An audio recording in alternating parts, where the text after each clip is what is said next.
gentlemen, welcome back to another episode of The Universal Lens. I am John Emilio, as always. Fuck you, Flight. To my left and right, Anthony and Henry. Henry and Anthony, actually, left and right, are here as always. Thank you guys for coming back.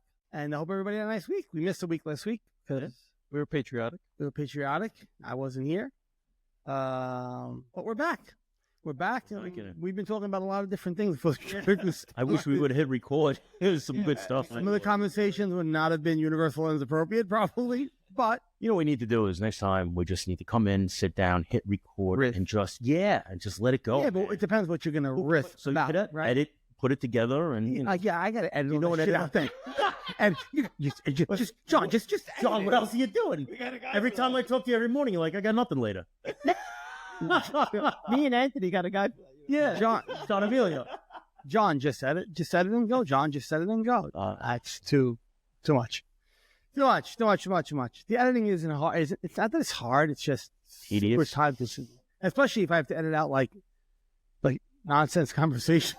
It may not be nonsense. It may just be it was a good flow, I thought. Yeah, we had a couple in there that had nothing to do with, I don't know what. We're talking about Florida real estate at one point. Oh, at one point, yeah. And The Godfather came into it. Jesus Christ. We got into the Chosen series, talking about that and how really the mindfulness really plays into and runs parallel, I think, personally, with Christianity. And now that John started watching The Chosen, I think he sees that parallel also, which is pretty cool. Yeah, no, I've enjoyed the show. I've definitely enjoyed the show I think it's well done, first of all, but I've enjoyed the show just to watch the story and how, obviously we all know how it plays out.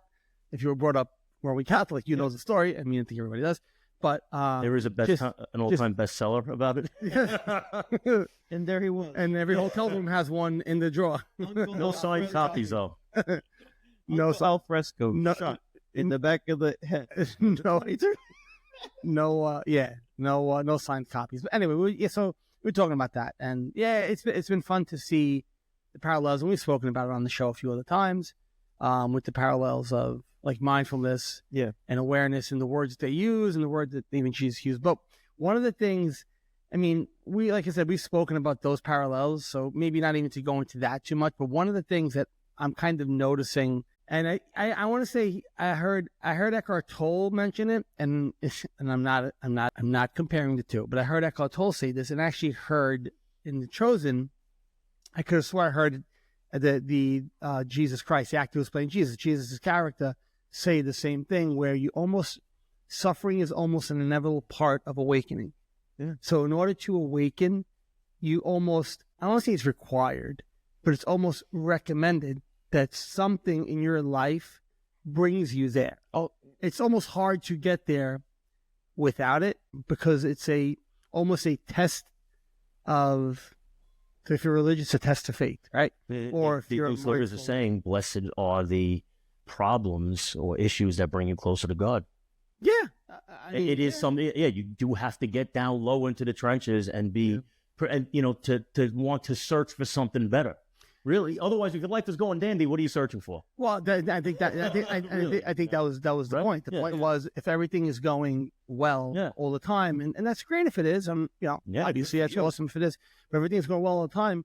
Where does that challenge come from that helps you break free of the shackles of the mind? So your mind will keep you in its own, like you said before. Your mind, it's very subjective. It's what you believe. What your mind is telling you is what your reality is. So until that reality gets shaken by something, when do you get to say, hold on a second, I don't have to believe everything that I'm being told in my head. Just that statement alone is going to rattle some people. Like, what do you mean? Yeah, literally, your life and how you see it is subjective.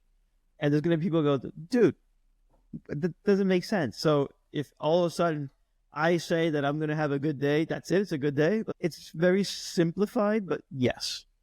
Right? Yeah, I think you increase your odds of having a good day with a positive mindset. Yeah. If you wake up feeling shitty. Knowing that your situation is subjective, and knowing that your thoughts come from some sort of consciousness, affect your consciousness by programming your subconscious, and then better thoughts will come to the surface. But better thoughts don't always come to the surface. Sometimes you have these nasty thoughts and these thoughts that are not, let's say, unprovoked, hence mindfulness. And then you realize you have such power. So you have the power to do a lot. Are you aware enough to know? So the biggest question, I think, is, are you aware enough to know something's off? So we see people in our lives. I see people walking in life every day who are, so, and I was actually talking to my wife about this yesterday, who are in tune, in tow with the way they think, that they would rather be miserable in what they believe they know than to awaken or become aware, to have that presence of mind to pull back and be like, I'm afraid. I don't like, hold on a second, I don't like the way I'm doing things. And I think Dr. Jordan Peterson said the same thing once, right? And he actually made a religious reference, I don't remember it, but he said something to the same effect where he goes, are you aware enough? Do you have the wherewithal to realize that that you're affecting not only your life, but the people around you with the way you're acting? Is that awareness there? And I think if it's not there, you suffer in silence without even knowing it. So this is because you believe this is how I have to be. This is how I have to live. Until something either, not that you want something tragic to happen to somebody or something catastrophic, but you have that moment where you're brought, because what do they say? Humanity won't change until it's brought to the precipice of disaster.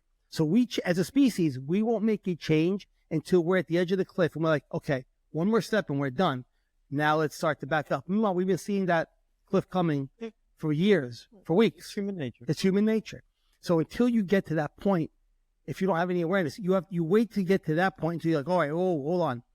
Unfortunately, some people don't even realize that, and they just go right over them, and they just live their lives in complete, unconsciousness, and making everybody around them miserable at the same time, depending on what the situation is. But if you don't have that, any awareness at all, you believe that suffering is just my life. This is where my life is, right? So when I said before, I think suffering is important. It is I think it's an important thing to experience if you truly want to awaken. But when that suffering comes, whatever that event is, because I think everybody has an event in their life.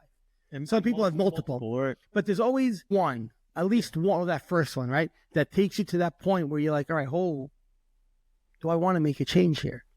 Am I aware enough to realize that something is off? Do you think everybody has that?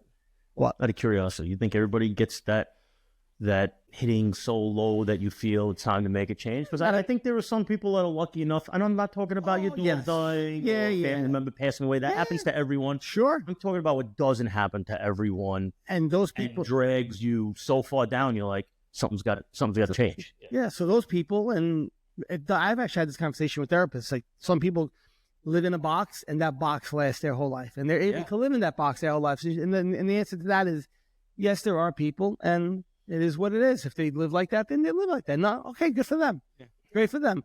For me, it's a shame because they never got to experience as good as things go in your life. We're not meant to live a comfortable life 24/7, 365. I don't think we're meant spiritually to live like that, physically to live like that. I think our bodies, our minds, our spirit is meant to be tested, meant to be always to the point where we're not unconscious. Because when you're comfortable, what do? It's like a bad habit. You get into a bad habit. Why do you get into a bad habit? Because you have no awareness of what's going on. Your mind says, no, go. And you do it, and you do it, and you do it. There's no awareness there, right? So if you have that awareness, I think you're able to realize when that moment does come, that wow moment, whatever it might be, a death, financial, health, whatever it might be, one of a million things that can happen in life, right? Where you realize, wait a second, I don't have to suffer like this. I have and I say this in my book, that it's a choice. But until you realize that it's a choice, you're going to suffer. You're going to suffer, and you're going to do it almost willingly because you believe this is how I must be. It's like the old women, Italian women, when somebody dies, they wear black for the rest of their life. And I look at them and go, I get it. You want to mourn somebody. Beautiful. You want to respectfully mourn somebody who passed away. But why do you choose to mourn for the rest of your life? You're choosing to suffer the rest of your life and carry that pain instead of saying, yes, that pain was there, but now I'm going to put it down and live my life. And that person who died wouldn't want you to be that way. Yes, but in their mind, because there's no, I want to say, and by the way, very religious women. What does it do this? A God-fearing, God-loving women, right? There's no awareness. And I'm not picking on the nonnas out there, so I don't need any grandmas or nonnas getting mad at me. But they have that awareness isn't there for them to realize, why do I have to choose to carry this burden for the rest of my life? But if you don't realize you have that choice, you do it willingly. My question to you is, why do you think now, in today's age, time and age, that mindfulness and awareness is so prevalent, so needed now, instead of look at the greatest generation around World War II. You think they were talking about mindfulness? You think they were talking about having to put down the pain? And I'm curious. The question. Well, I'm curious what the difference now is, that it's become like we really got to start working on mental health. I like that question, but I have a question for you. You said that was the greatest generation. I feel it's cool. For what reason? Hold on. And this is going to tie to what we're talking about. Generation. Want to know why? Because almost everyone answered the call to defend. All right, so you're talking about it. You're talking about women. A lot of women went to. In fact, yeah. So you're talking more of what was needed, and this is what we're going to do. Yeah, I believe. I mean, think about it. The greatest generation, was there crime like there is now? Were there things going? No, the world was in a different place. Yeah. So they had a chance to be the greatest generation. Yeah. Okay. Yeah. I was just curious, kind of where you like. But don't get me wrong. Every generation sends people off to war. Those people who go, that generation is greatest generation. How about, I got a better. You know what the greatest generation is going to be? The generation is not to send anybody to war. Of course, but that's when that's going to happen. But that's fiction. That's just not the way the world works, because not everybody's on the same page. No, I get it, but it can be everybody being on the same page. To tie into your, and this is that's why I was kind of going there, to tie into what you were saying. You want to take it or yes? He's waiting.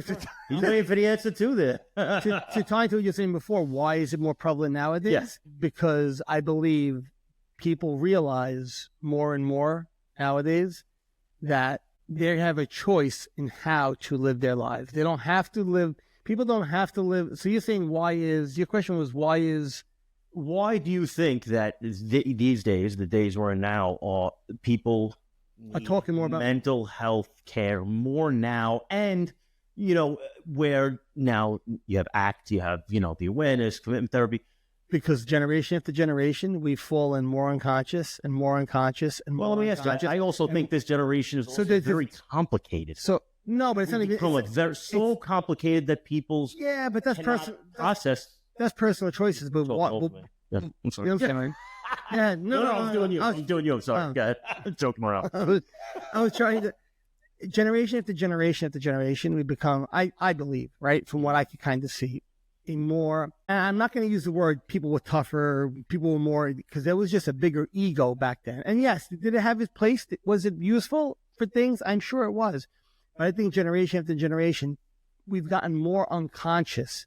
It has nothing to do with how strong we are, how weak we are, how you don't think it was a simpler times, simpler life? So technology and life is moving faster, and that's what. So one of the things that makes us more unconscious is things have gotten easier for us as a species. I was just going to say, you're right? Comparing apples to apples. You're not going to. So things have gotten. Well, I was trying to get. You probably could have got there in 3 words. I had to get there. I needed about 150. So in other words, what Henry just said, we're not comparing apples to apples. That's my point. My point is that because life has gotten easier. It's not more. You said it's more complicated, and it's not. Life has gotten easier for people. No. So no. Meaning 50, 60, 70 years ago, most people did not have.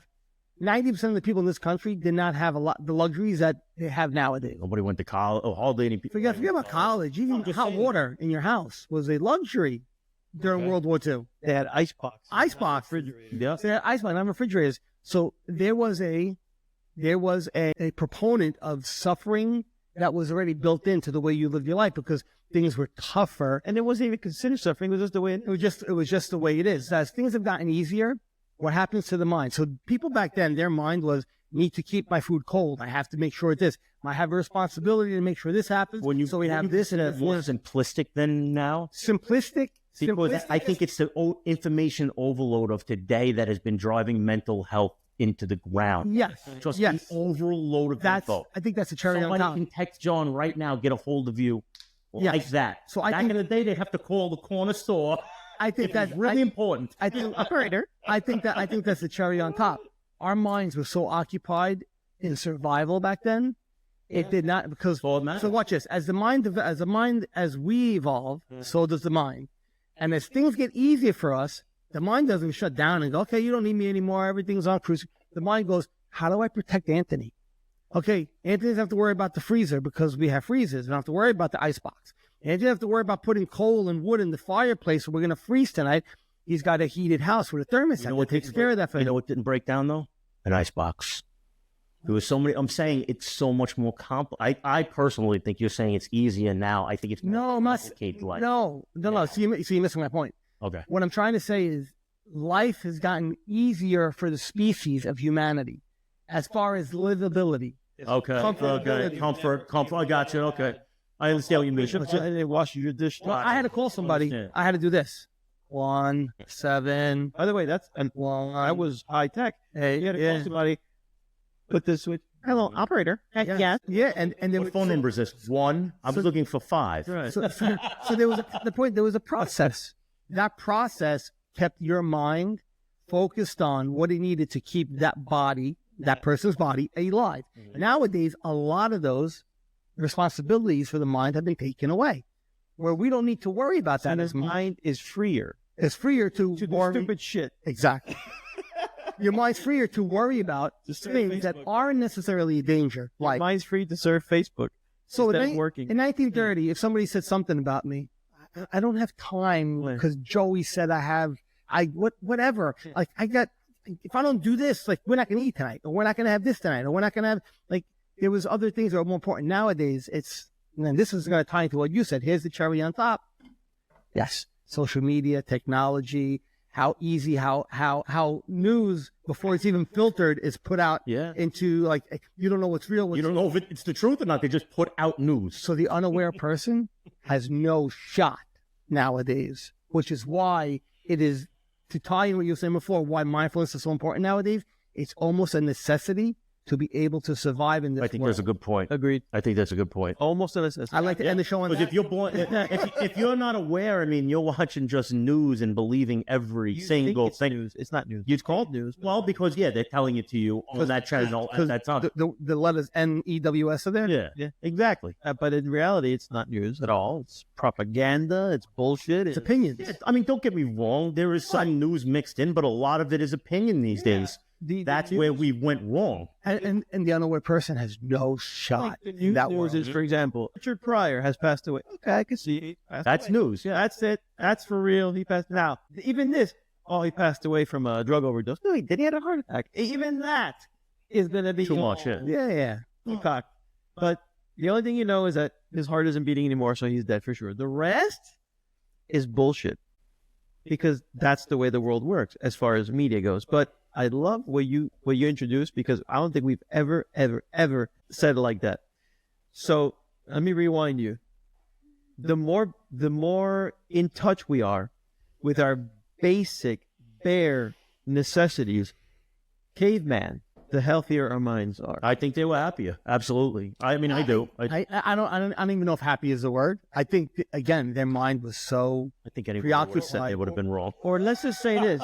No, it's not me saying you're wrong. Because that word happy for me is I know, but the word happy, you know what I meant. I know. Yeah, I know. No, but I want. Maybe they don't. No, but I want to address that.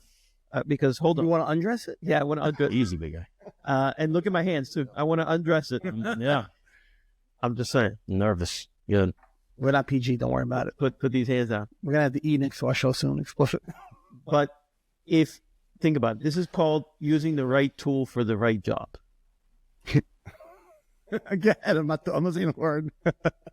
When you go back to caveman and what you think about the caveman situation, I like to frame it as a caveman because you get the visual. I don't have to tell you anything. Yeah, the end is all.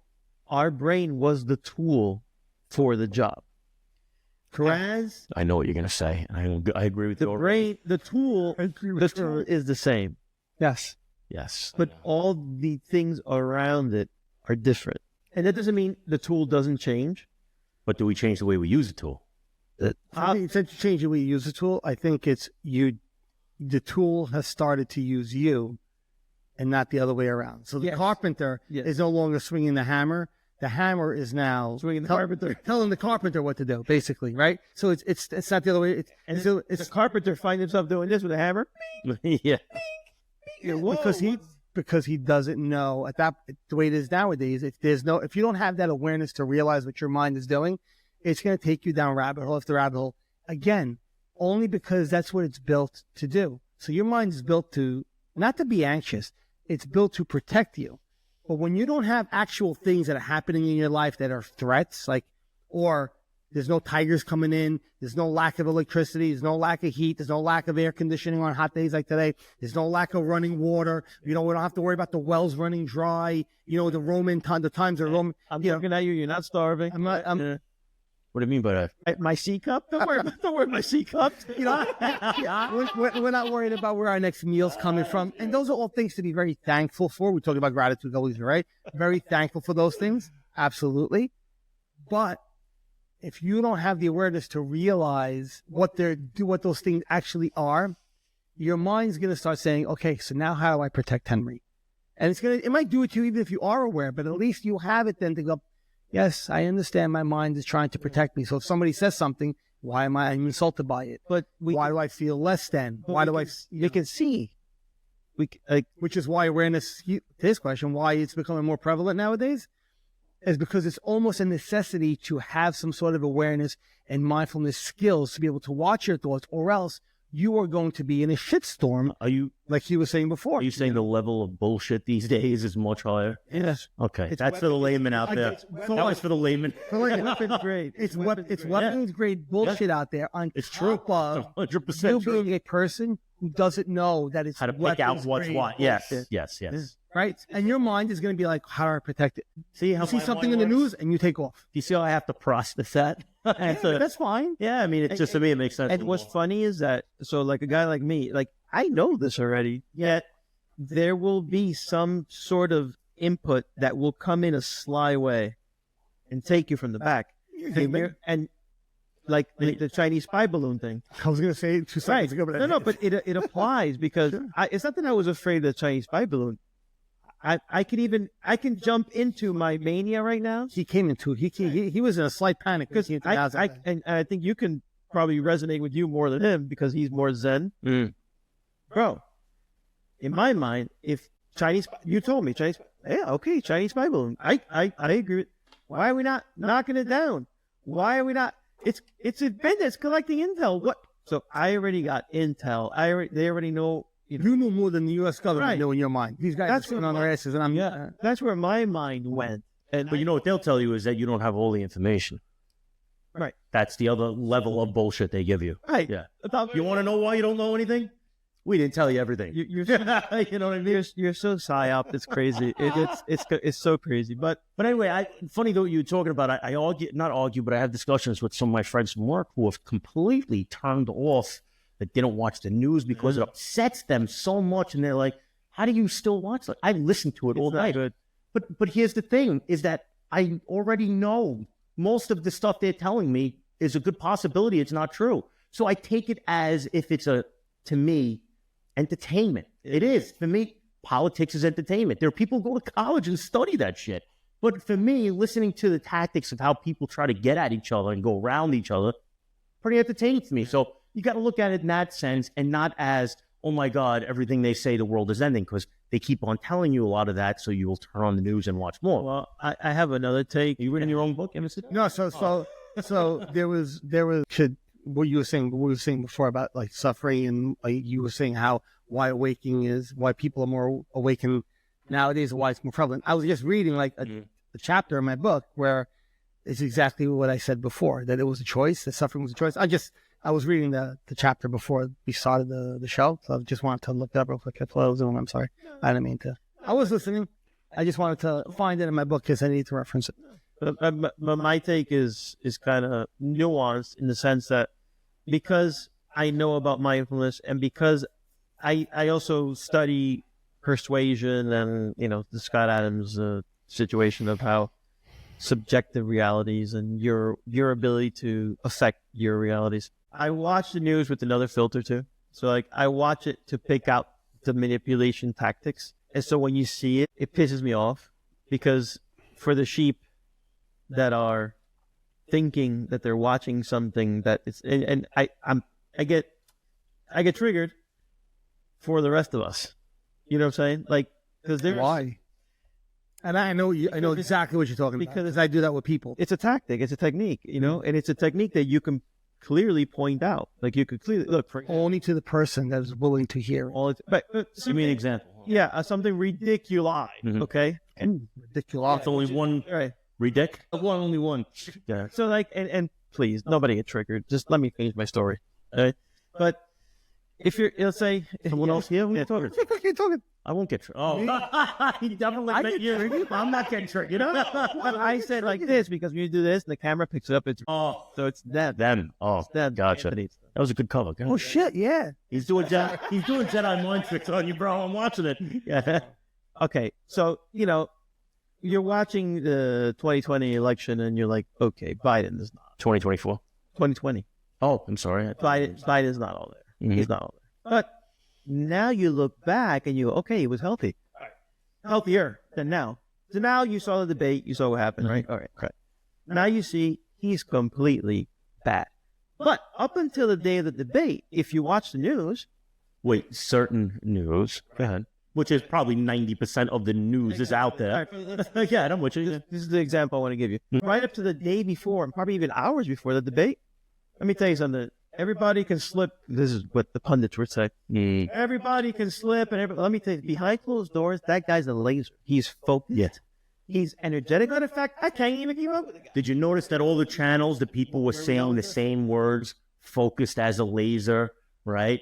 Engaging, all the same words they were using. It's It's not an example. I gave you a hardcore example of how when I'm watching the news, I can see manipulation tactics, and it hurts. But do you see what they're doing right now? Can I say something? Hold on. Not because I'm. They're telling you, don't. It hurts from like my people. You know what I mean? Like the rest of us. So I They're know. telling you, don't believe your eyes. Right. So which I is know. insulting. So what I think what you're trying to say is, and I agree with you because I'm the same way. When I see somebody who's fallen prey to a tactic of mental warfare, right? Manipulation. Yes, it also there's that part of me that when you say gets triggered, it becomes very heightened and aware that this is actually happening. And at that point, there is a choice to make. Can I possibly get involved to correct this, or can I not? So if it's like something on the news, I don't engage that even feeling if it was to pop up anymore, because there's nothing that I could physically do in this moment right now to correct that.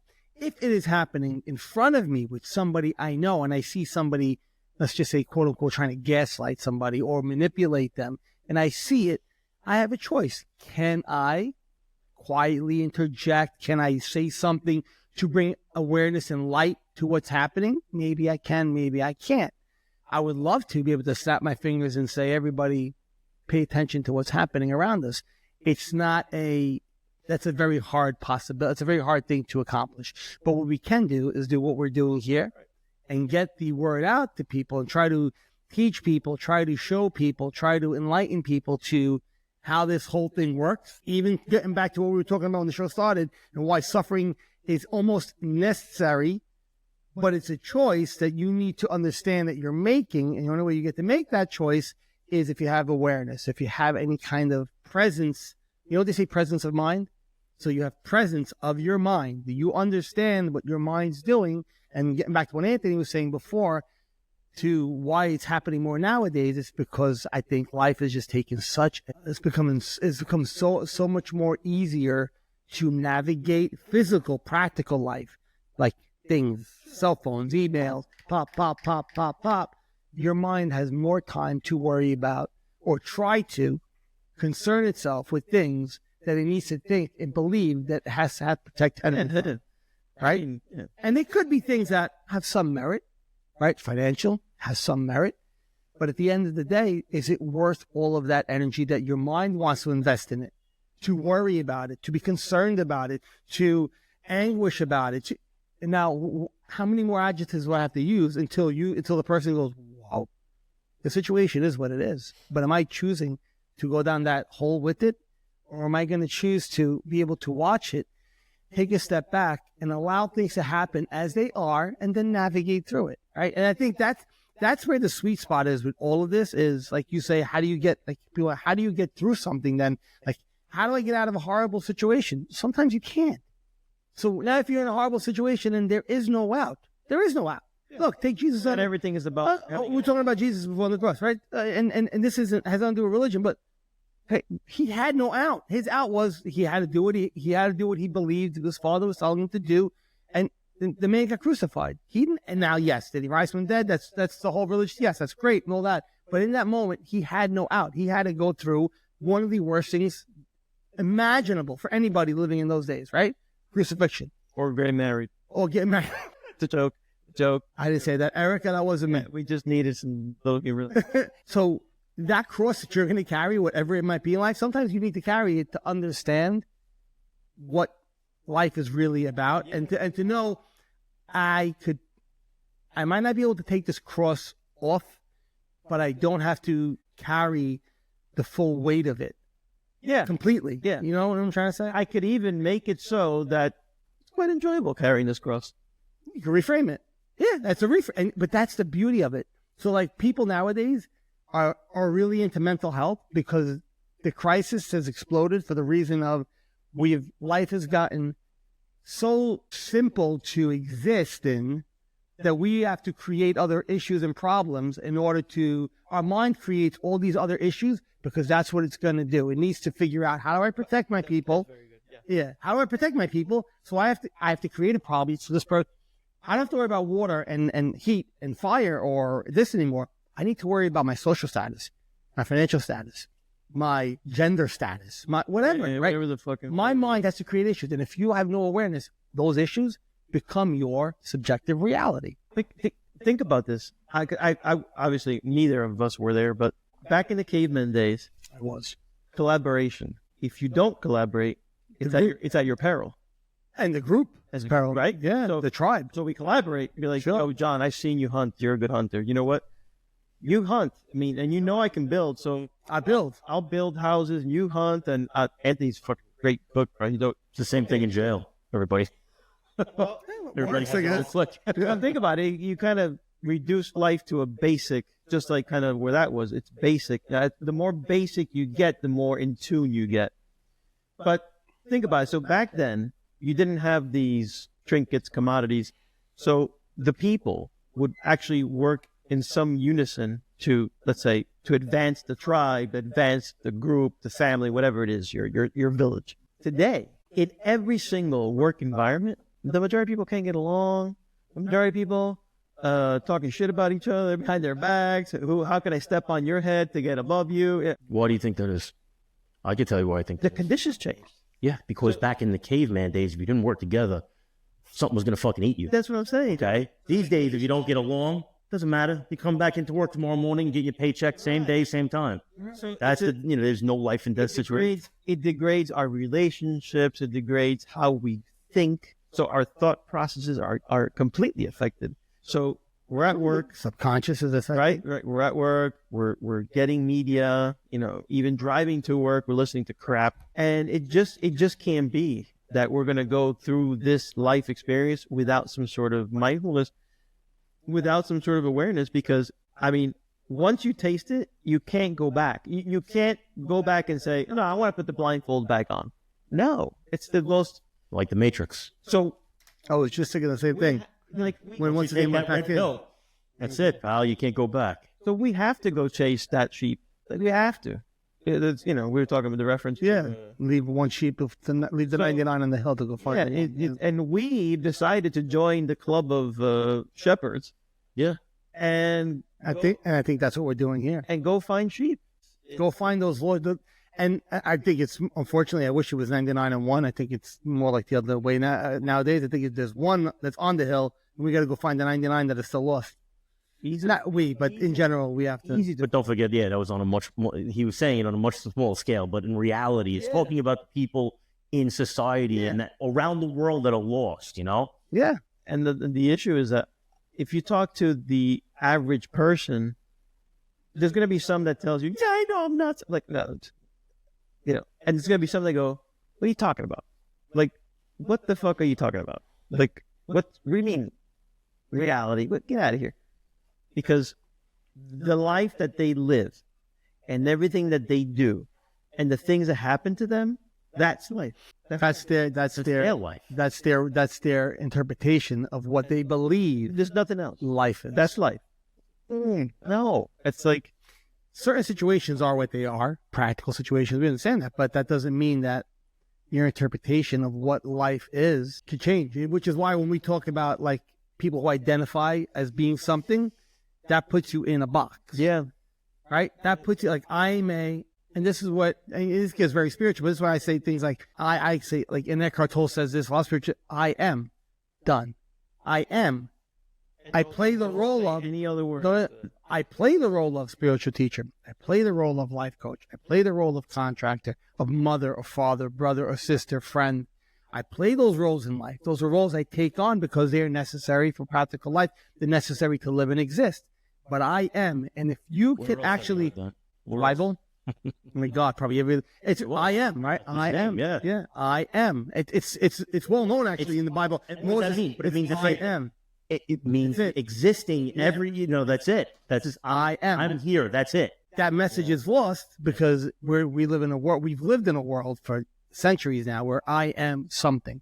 I am this, I am that, and now I think it's come to a precipice, right? Where we're at that point where, like you were saying before, why is it such a big thing nowadays, this mental health crisis? Why is mindfulness taking grip all of a sudden? Needed more. It's needed more. And when it's, Were you really going to say that? yeah, That's pretty impressive. yeah, On my jinx, part. double jinx.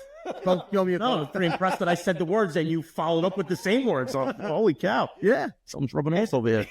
Anthony's like, all right. I was usually every word I say, he'll be like, no, it's really, and you're like, okay, this one was correct.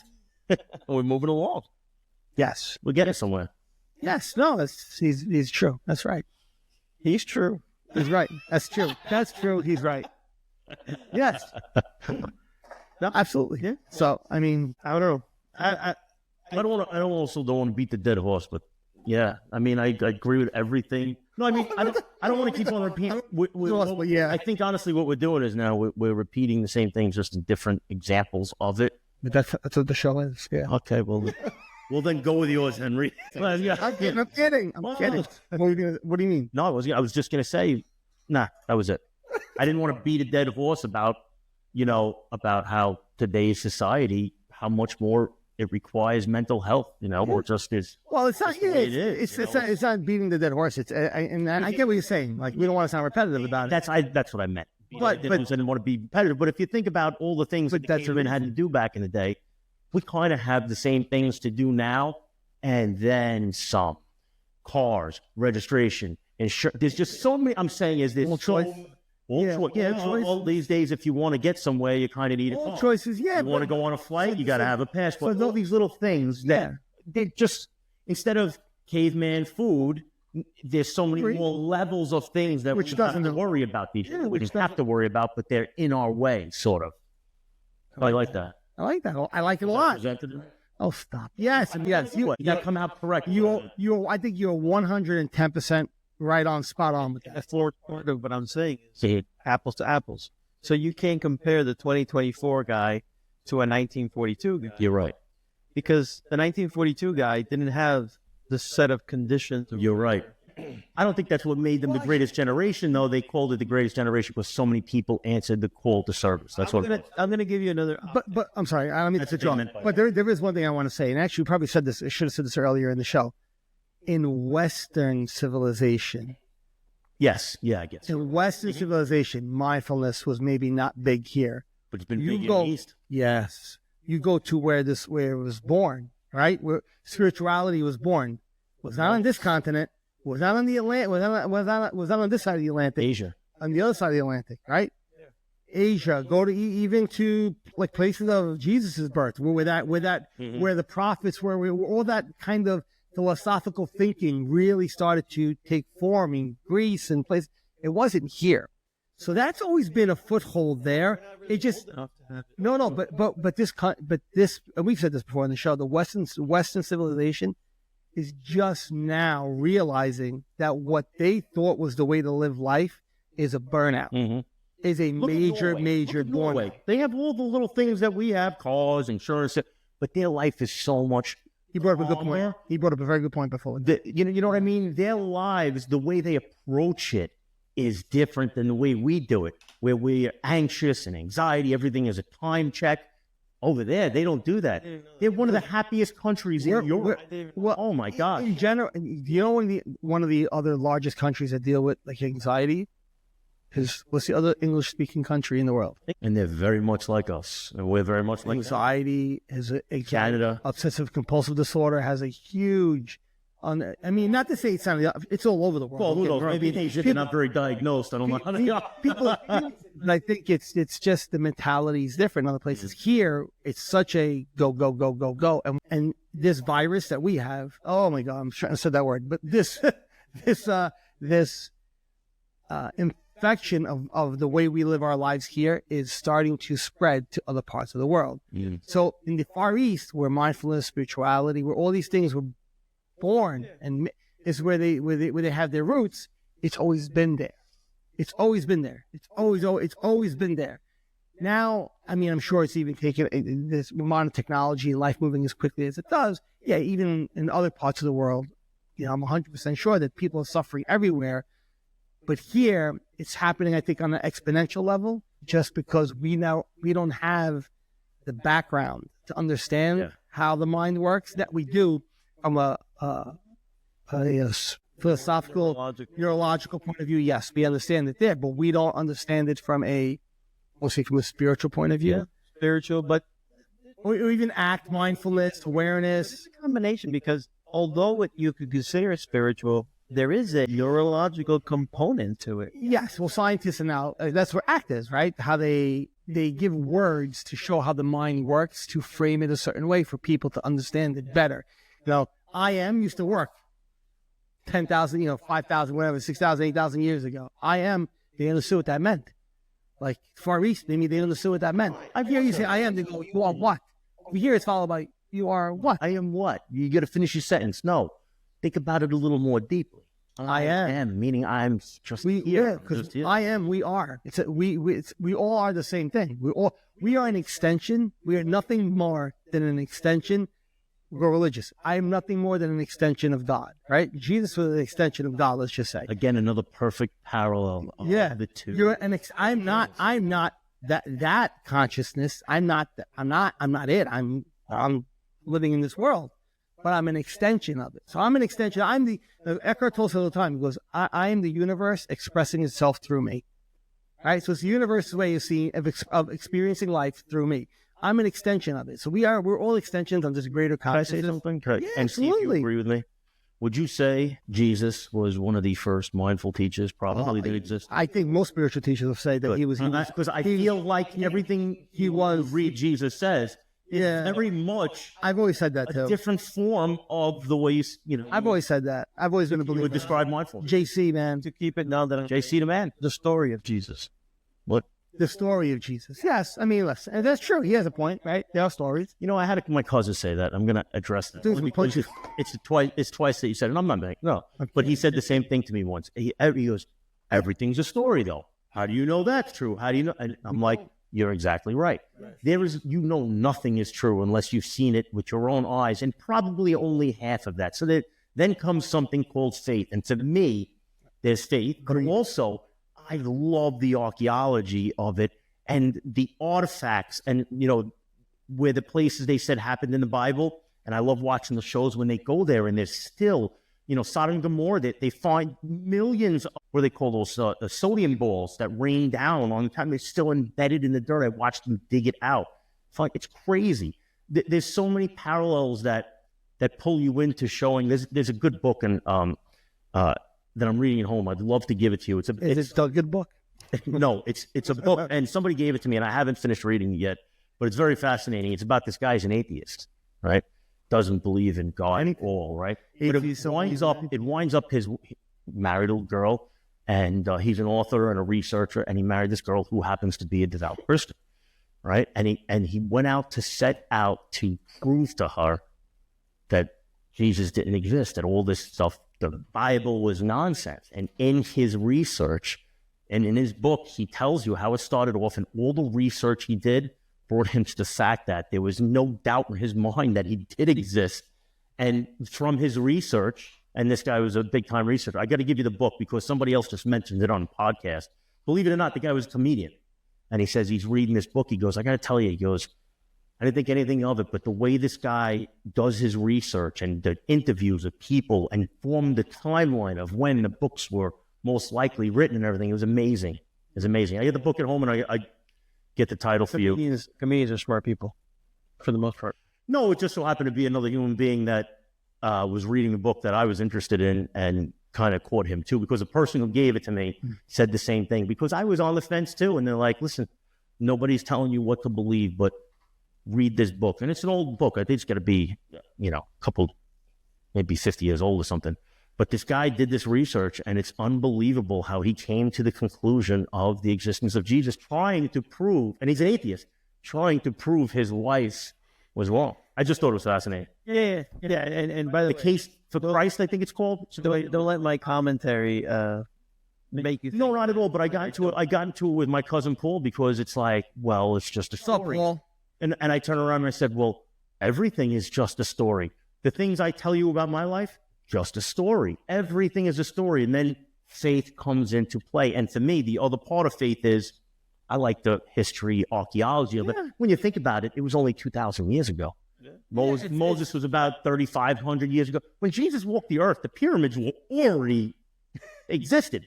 The aliens had already created them? They already did it, yeah. Well, they used all the Jews to build the pyramids. They were done with them. But in all honesty, honestly, yeah, that's probably what happened. But anyway, aliens? No, not the aliens. We took a left turn here. The Jews. The Jewish aliens. Okay. Well, the Jews were slaves in Egypt. Who do you think? They're saying that they...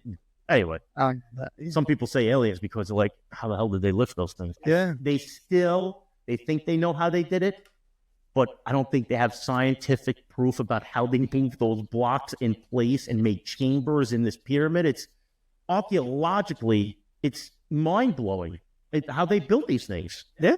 No, it's... You would think only an advanced life can do that, because I got to tell you, they were saying, like, even if we tried to build that now with the cranes we had, it would take a very long time. Yeah, I mean, think about it. If you're telling me that those structures are there from more than 2,000 years ago, they are. Yeah, I'm going to tell you, God dang, what the hell? It's impossible. So if it doesn't fit in our modern minds, well, all I'm saying is 2,000 years ago, meaning 2,000 years ago is not very long ago for a story when we know stories so much further back. A lot happened. 2,000 years. Yeah, a lot has happened. Yeah. Dude, do you realize soon the decade of the 1900s or 2000s that we're living now will soon be a blip, like probably in a history book somewhere? And they're going to talk about the decade of the 2000s. Oh, we're lucky enough. Tumultuous and, a lot of fighting, and there was riots. It'll probably be like a paragraph in somebody's history book. Yeah, but that's... Just like the year 100. Does anybody talk about the year 100? Yeah, no. No, because, I mean... That's what I mean. Once you get past a certain point of history, I don't think many people remember the details. You could be living in the 70s and go, man, remember the black and white 20s? Yeah. Well, now we're in 2020s and 1970s. We could, not part. No, 1950. At least 50 years. In 1920, when they were living, it was now. When you're living today, it's still now. That's right. No moment ever exists but this one right now. That's right. That's it. So time is nothing more than perception. So what's our most valuable commodity then? You just said it. Time. Yes, time. Everyone's most and time. Don't let anyone kid you, bro. There is a practice. The only clock running out is your time. That's it. There's nothing else. Yeah. Yeah, I mean, technically, yes. Time you sure. Spend, you'll never get the chance to go back and go, no, I should have spent another hour doing that or something. Your practical time. You know what the biggest deathbed regret is from a nurse who worked at, what do they call those facilities where people go to? Hospice. I watched it. She said that one of the number one regrets are, I wish I didn't work so much. Oh, really? I spent more time with my family. I can see that, yeah. Well, because while you're working, it seems like the necessary thing to do. And then when you're done, you're like, wow, I wasted a lot of time. What's missing there? What's missing there? What's missing that lady's... What's missing? Why do you think she even has that regret? Why do you think she has that regret? I don't know if she has that regret. She said that was the one thing.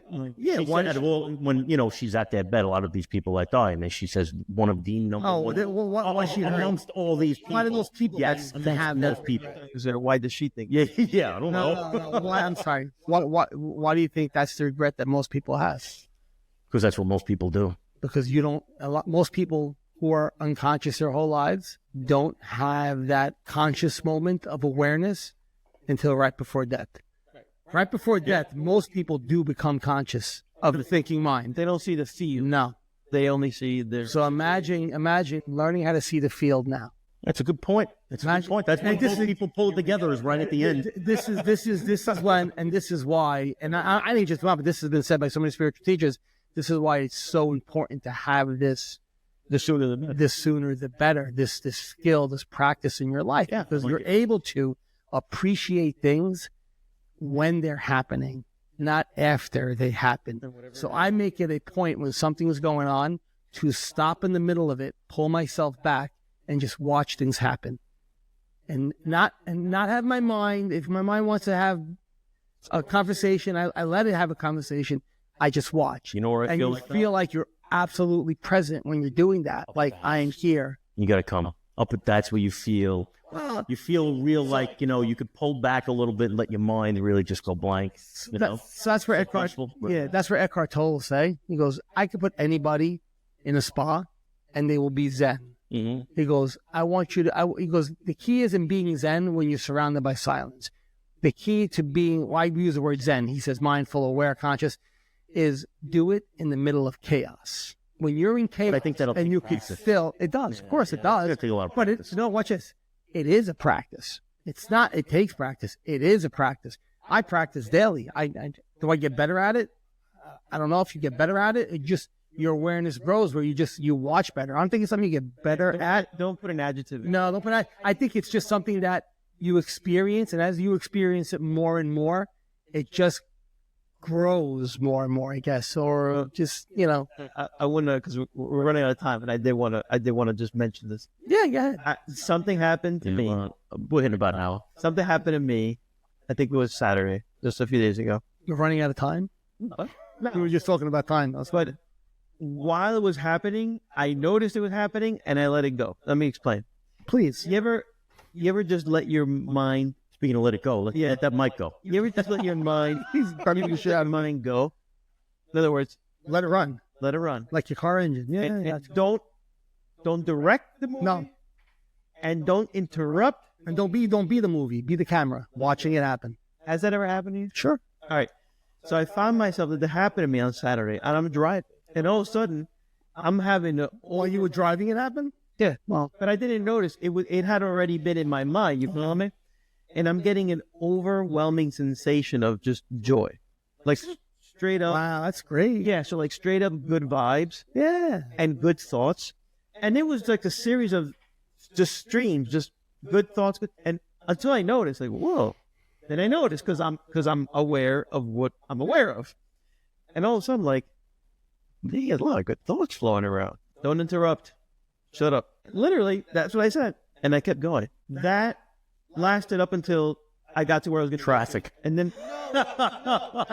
yeah.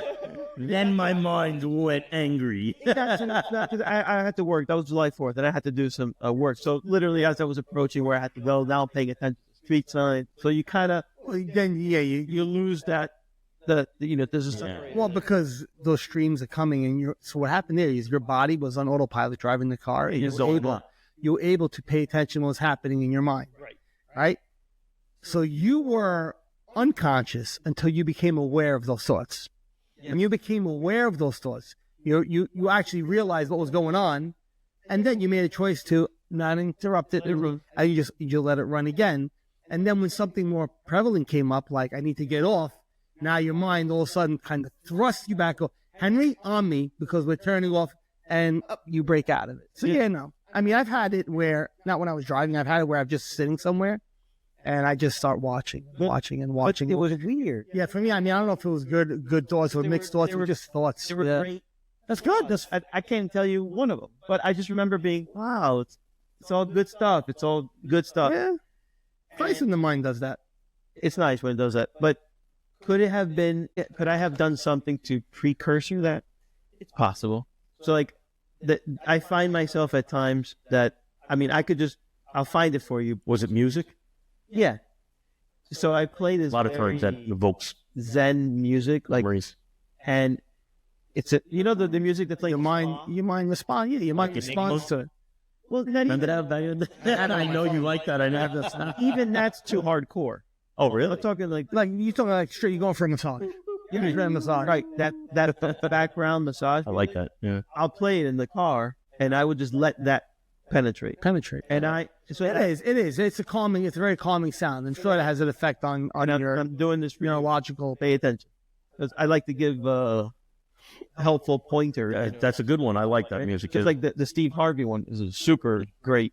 I don't. That's why I listen to Eckhart Tolle when I work out. I don't gotta go to work. Mhm. I get to go to work. By the way, another devout Christian. Do you see the mindful? You see these people who are Christians and also mindful. I see that. Yeah. Again, I would love to say they all are, but then I'm looking for it, but I even love it. But I love it. I think it's good. which is good. But honestly, agreed. It's at this point, it's not even parallel. It's straight up overlap. Yeah. Like because I can see it, dude. Like This overlap might be a stretch. I think no.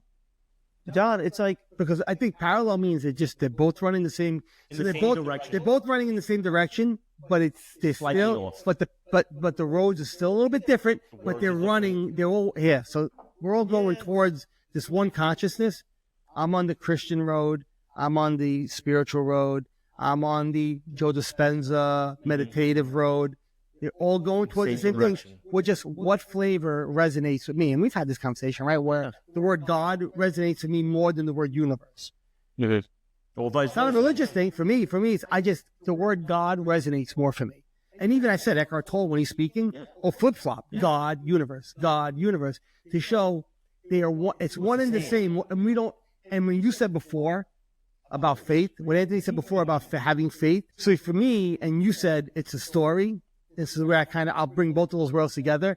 My faith is not needing it or believing it, that it is a story. I don't need the story. The story's great. It's fun. Like you said, right? You enjoy that part of it. I don't need the story to have faith.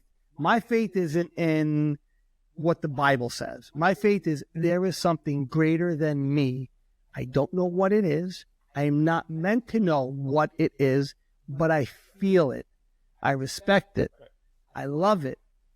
I feel like I can, without talking to it, I can communicate in one way or another with it through energy, right? Just like I could feel when I'm not alone, right? I could feel when there's, like I've had instances I've told you, I've said something and then 2 minutes later something happens. Like I ask a question and it doesn't always happen, but I get a response. I don't know where that response came from.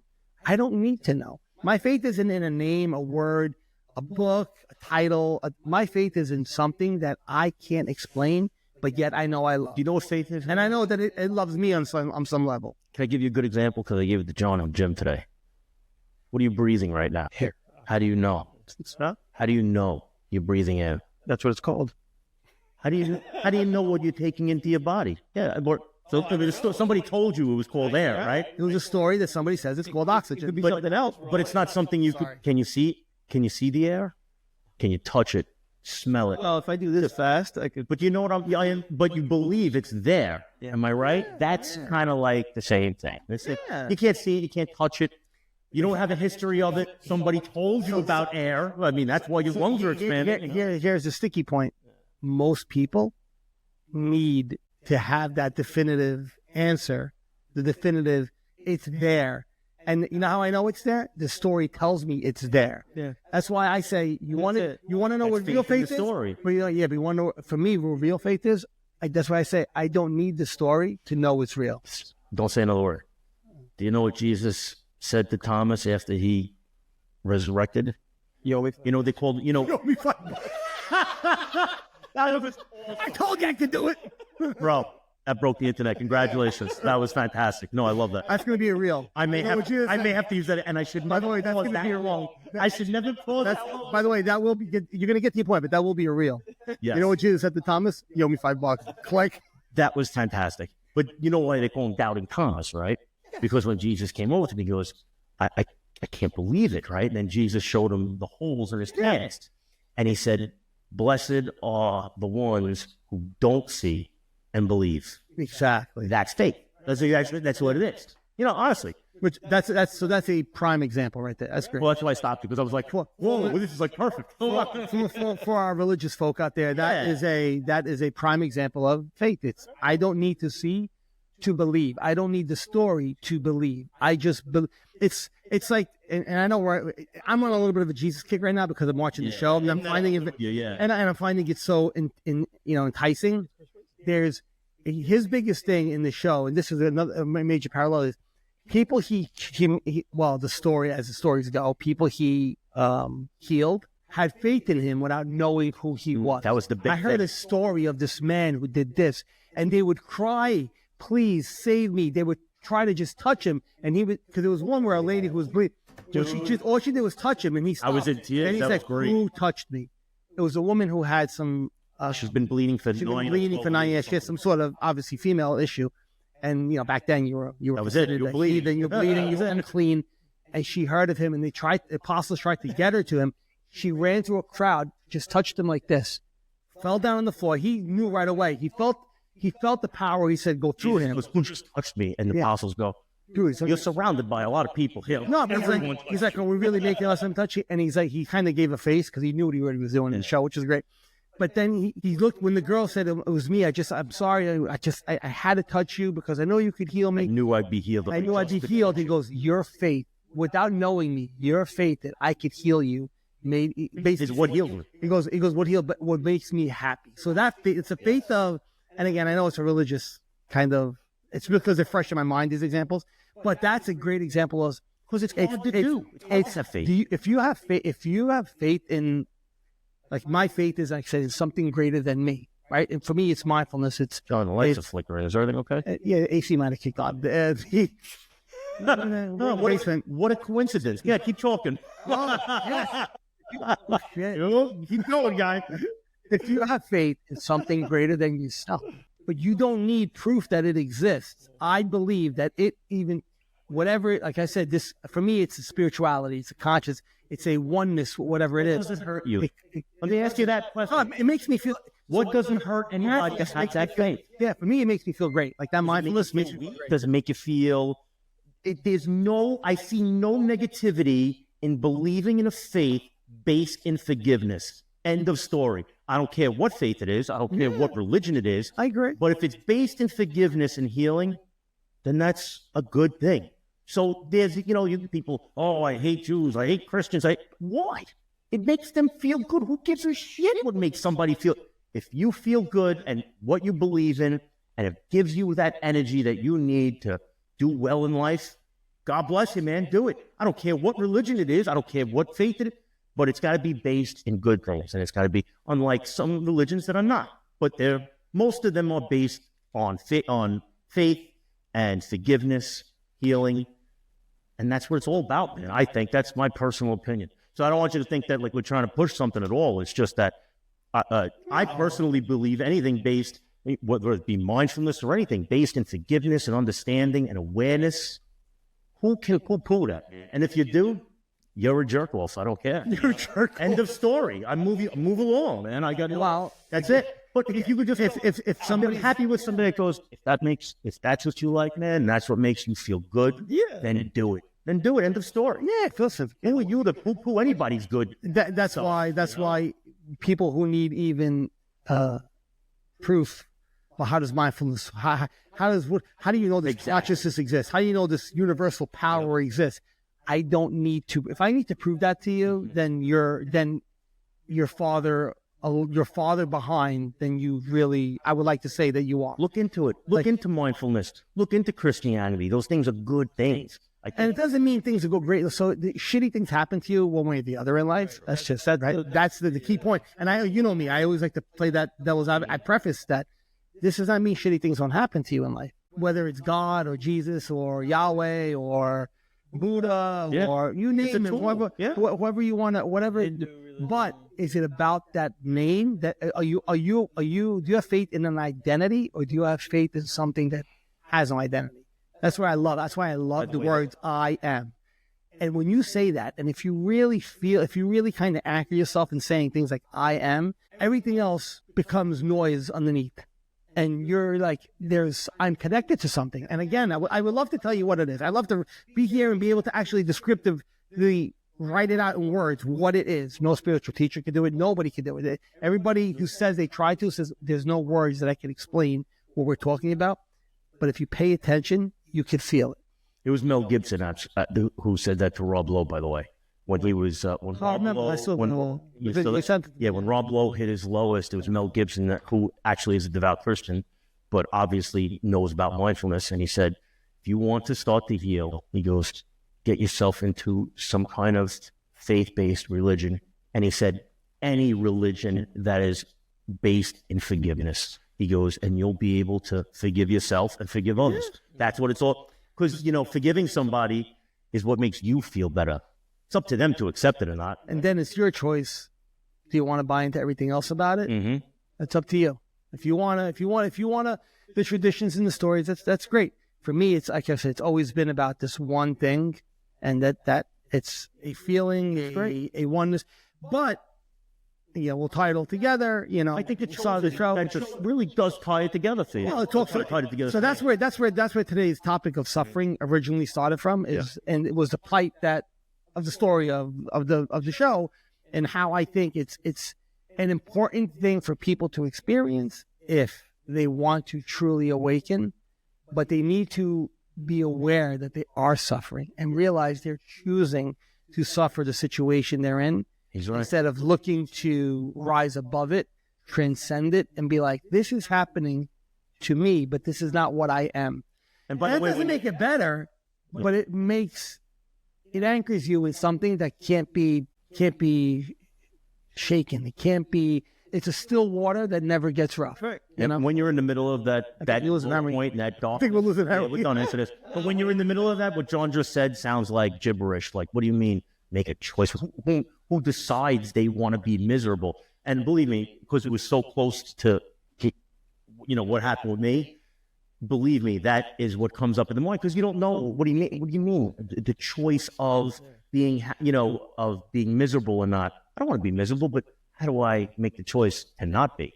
That's where the practice comes in. And agreed, Christianity and John really brought it together for me. And that's why I saw those parallels. And for me, it was the answer. And for somebody else, it's different, Yeah. But I found it worked for me. It does work. And I think it does too. I think it would work for most people. Either road works independent of each other. But when 100%. If you have the ability to see both, when you got both, man, that is. Well, if you see both, you're well on the path. Yes. If you see both, if I could see the similarities in your path and my path, that we're heading the same direction. Just you call it one thing, I call it another, but we're still connected to something greater than okay, then fine. Yeah, you're on the right path, bro. You're on the right path. Now, that path might have side streets you want to get off on. That's up to you. I mean, but yeah, no. So you said before that they overlap. Not that I was trying to say they don't overlap. I just think that they are. I guess there's certain places where they can overlap. In certain places, yeah. Because mindfulness isn't religion, It's not a religion. To me, they both take you to, like you said, take you to the same place. Yeah. And it's just a matter of, which one do you... As long as you are on one or the other, you're going to be better off. Oh, exactly. Not being on the other route. Yeah. The other route, which is, the... That's the like if you're an atheist and you believe in nothing. The sheep that strayed. That's what I'm saying is like there's a lot of stray sheep that their world is their world. Bro, don't get ready. If God. Listen, bro, let me tell you this, Anthony. If there was a God, I wouldn't be in this fucking position. That's an unconscious person. How do you know? That's an unconscious. How do you know? You could be in a lot worse position. and then the mindfulness. Yeah. Not easy for somebody to understand. Yeah, all with your herky jerky mumbo. Get the fuck out of here with that shit, bro. Honestly. Kick it. I'm joking. You see what I'm saying? So like, that's how boxed in these people are. You know what I mean? And that's the sheep that we got to go get. Yeah.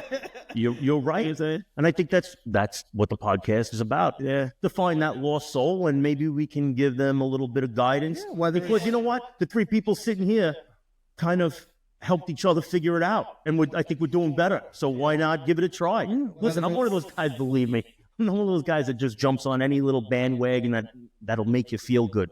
But when something clicks, whether it was both for me, whether it be mindfulness or religion, if it clicks, that's it, man. It's got you because you're like, wow, this works. If it got me out of the bottom, it can get me out of anything. You know, it resonates. It resonates. Yeah. But I always just always be wary of the mind creating even more of of your faith. Your mind will want to create more of it than it actually is. Your mind is even trying to create a story of why it's even better than you think it is. It'll snakeskin. It'll snakeskin, yeah. And it'll take form of something else. So look, I am your God now. Oh, time out a second. It's not, right? So always be wary of the mind. And that's where the mind will, and what we said before, and we really have to cut it. What we said before is that's where the mind will do what it always does. Mm-hmm. How do I make Henry survive? How do I make Anthony survive? I got to make this even the better story for Anthony. Anthony not only was God and Jesus but dude, look at how it's like that. Look how it's like that. And look at how it's like that. Until it takes you to the other side. And then you actually start losing that connectedness and go the other way. Yeah. So I thought that was an awesome episode. It was everything I liked. That I feel like shit, we didn't hit record. We shouldn't. So when I say the story, it's because everybody's got a story. Sure. So like the Hindu have a story. Sure. The Jews have a story. So it's the story accompanied with, like he broke it down. I have a oneness with something higher than me. Stories aside, I have this. So that's what, with stories aside, nobody can tell you anything. Do you have this though without the stories? Yes. Meaning there's got to be the history. History is what makes us what we are. Yeah, but so the history of. So what's my story then? My story isn't about a religious God. My story is nothing. It's a nothing. Well, you're just watching the universal power. You're interested in the story of. For me, because of my upbringing, I find it interesting. Me too. I'm just and entertaining, but it's not that. Everything is a story, is all I mean. Everything you're hearing with your ears. I know, but you just said something which was kind of important. You said, "Does the story? Do you get that without having the story?" The answer is yes, because I don't have a story for that. My dad has no story. It has no name. It has no title. You grew up with the story in the background, meaning it was Jesus Christ. You went to Catholic school. Yeah, okay, but that's not. You had religious, but that's not every day. I get it, but that's not my story to where I am now. What I'm saying is, like that took me down a day. I understand that, but what I'm saying is, there's a background to it, to reason why there is a higher power, or you believe in a higher power. I believe there's something greater. I believe. Or else, how would you know? Well, I believe there's something greater than. But the stories I was told about religion aren't what I associate my oneness. Because I don't put a label to it. I refuse to. Yeah. I can't put a label to it because once I put a label to it, I've now attached something that's been man-made to something that is greater than man. I think. How is it man-made?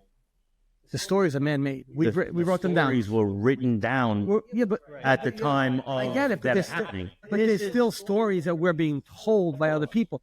My faith isn't in the story that was told. My faith is something I could feel. And that could only happen, by the way, with something like this. Because I can't have faith that the Holocaust didn't happen. I have faith that didn't happen. No, we have documented history that it did happen. That's factual. And on top of it, that's something that's you're not connected on a higher level to. I'm talking about something that's like your faith in God or your faith in a religion or your faith in whatever. When I say I believe in something greater than, but I don't put a name to it, like I say the I am, and that's it. That's where I leave it. So there's no story to that. I think we're going to go down a rabbit hole here. We're going to have another 20 minutes of talk. Yeah, no, I don't have the story for whatever it is. Ladies and gentlemen, we hit both topics on this podcast that you should never talk about with friends. Politics, and religion. No, I could see what's happening because I'm a little bit of a third party. You know what's happening here? I'm going to split the hair because literally it's a hair that's being split. So your journey with mindfulness is in diapers. There will be a time in the next 6 months or so where you're going to be like, I see what you motherfuckers are talking about.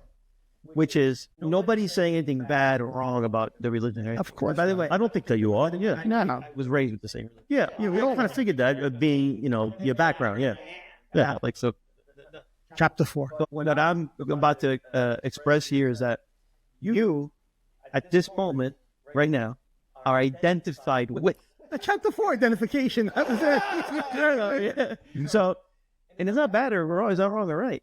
But that's your identification. No, there's no right or wrong to it. I, with my stupid questioned it. So there's a part of you that got triggered. But I observed that it was a story. I never said I don't believe in the story. I never said you were wrong. No, you just gave it a name. It's a story. So, and that's what he's saying is I can observe all stories. But you're like, yeah, but my story, yeah. The story that I believe in. I was trying to generalize it and say, well, technically everything's story is what I meant. I agree. So my point was, why not believe in that one, but believe in this one, you know? Yeah, but what he's saying is, I don't believe In any of them. any particular story. The story I'm just connected with something greater than. in this example is I took away all the colors, all the names, Black and white, simple. I took away everything, and whatever that powerful Thing is is what I try to attach it to. you may call one thing, and the Hindus may call another thing. And you guys do your thing. As long as we're looking at that powerful thing, you may call it something else. They called it the sun at one point. Right? Well, I don't think that's going to change on the way I call it or look at it. It's not supposed to. And nor do I want to go more towards one way or the other, meaning towards, just forget about religion and go towards mindfulness or vice versa. For me, it's a journey of both, and I love the power of it, both. And on a really do. way, it try to peel you away. No, I know. What I'm trying to say is it's Looking at things differently is what you're trying to say. I know, I get you. I'm trying. Take away this lens and put on this. I'm trying. If I Oh boy, stop with the Put on the universal lens. Right now, we all have it. you know how I just You're the only 3 people that bought it. No one so you know how I just spoke to you that way. If I go ahead and pick up my religious lens, I am super in tune with you. I agree with you 100%. But what I'm just trying to split. Can I ask you why it has to be one lens or the other? I know you are. Let's do that for the next one. Let's do it for the next one. No. Don't even answer it. You know what? Write it down. Write it down so you remember it's on a real. That's a great. That is a great question. Let's do it the next one. What was the question? Why do you have to look at things through either one universal lens or a religion? Can you There is both? watch this. There is no. Watch this title. You're believing. No, the universal. So the title means universal lens means it's an all. Okay, let's do this the next one. Wait, watch this. It's an all Have to grill. encompassing lens. It's an all encompassing lens. That's the answer. It's an all. Okay. Talk about it more. So your universal lens encompasses everything. It Even- encompasses even the the- wanted to. I don't have it. As I said, I'm very big with labels. Yeah. I don't put a label to things. To something. Once I label it, I've given an identification. I've identified with it. I'm saying this is what it is. I don't know what it is, nor do I need to know what it is, which is what you said. That's what real faith is, right? Right? Yeah. I don't need to know what it is. So I can appreciate the stories of the Bible. I can appreciate what they say Jesus did, all those great miracles, and in my heart of hearts, I hope that they really are true. Like that was my faith will say that they are true, but I don't need them to be true for me to connect to something greater. Okay, gotcha. Got me? Mm-hmm. You don't need them. I think honestly, I wasn't just saying that to end the podcast. I do honestly get it. That it doesn't need to be true in order for you to believe it. I think that should be for next. Somebody write it down. I have a lot. I will. I like that. That was good. All right, Pete, thanks. Thank you, everybody, for showing up. If you're still with us, I know this is a long one, but it was a good one. I'm going to have fun editing this bad boy tomorrow. But good luck with that, pal. But, all right, everybody, thanks for coming out. Take care. Another episode. Thomas, I want $5. Peace out. Thompson. That's...